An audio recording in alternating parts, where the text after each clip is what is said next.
So I know I have another video like this, but I'd like to update it with the release of Touhou 18. Also, some of my opinions might have changed, and I'm a lot more experienced in Touhou now.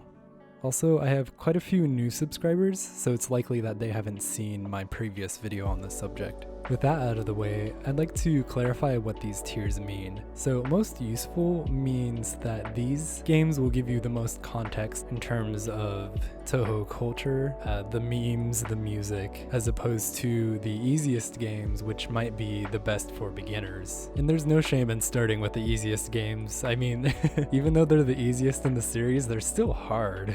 Difficult or confusing, I wouldn't recommend to beginners.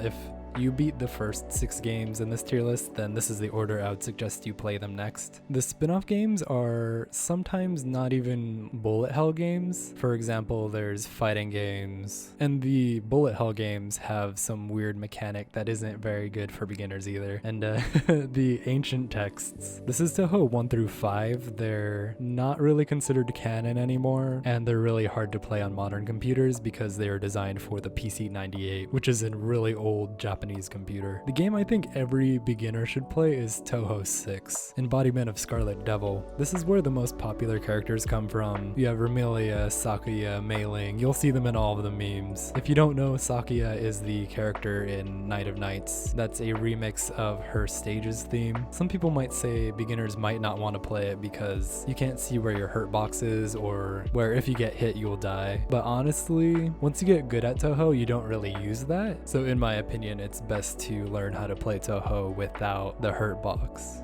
And then chronologically, we just have 6, 7, 8, Perfect Cherry Blossom, and Imperishable Night respectively. These characters are less iconic than Touhou 6's, but they're still pretty iconic. Most notably, there's Yukari and Yomu in 7, and the Bunny Girls in 8. Also, I just like to call attention to Touhou 8's Bunny Girls, because I read in an article from Zune that he basically made them as like bait characters for weebs to get into Touhou, and honestly, it works.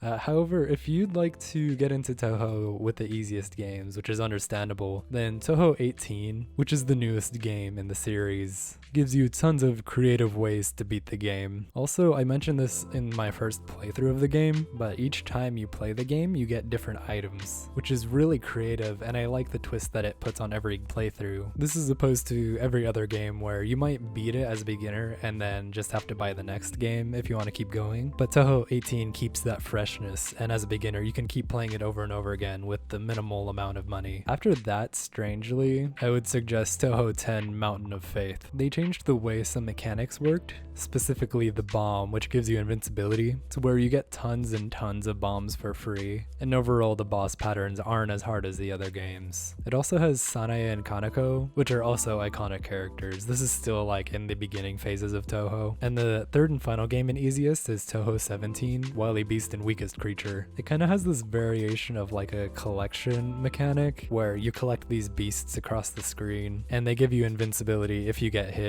and that can be fun. Like, that's a fun mechanic as opposed to the mechanics in the difficult or confusing genre of Touhou games where the mechanics might actively kill you. Now, unfortunately, the games from Touhou 9 and below aren't available on Steam, meaning that my first choices for the useful tier are just completely gone. That being said, Mountain of Faith is a great way to start, and otherwise Touhou 18 will catch you up with the latest variations of Touhou gaming. And that's it for this video. I wanted to make this one more concise for people who just want to jump into Touhou right away. I might update this yearly because in my last video people were saying, well, oh, you should play Touhou 18 first. And while I agreed, it wasn't reflected in the video because it wasn't out yet, you know? So if you're new to my channel, welcome. I hope you get to play a Touhou game soon, and then I'll see you next Touhou Tuesday.